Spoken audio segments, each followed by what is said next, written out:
ജീവിതത്തെ ഫലദായകമാക്കാൻ പരിശ്രമിച്ച് ക്രിസ്തുവിന് വേണ്ടി കാത്തിരിക്കുകയാണല്ലോ നാം. ഫലം നിറഞ്ഞു നിൽക്കുന്ന വൃക്ഷങ്ങളുടെ ശിഖരങ്ങൾ താഴ്ന്നു വരുന്നത് പോലെ നാം ആത്മാവിൻ്റെ ഫലം നിറഞ്ഞവരാകുമ്പോൾ നമ്മുടെ ജീവിതവും താഴ്മയുള്ളതായി മാറും.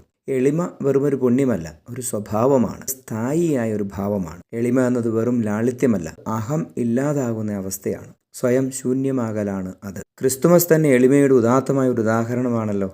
ദൈവമായിരുന്നിട്ടും സൃഷ്ടിയായ മനുഷ്യനായി മാറിയ സ്രഷ്ടാവിൻ്റെ സ്വയം ശൂന്യവൽക്കരണം എന്ന മഹാരഹസ്യമാണ് ക്രിസ്തുമസ്.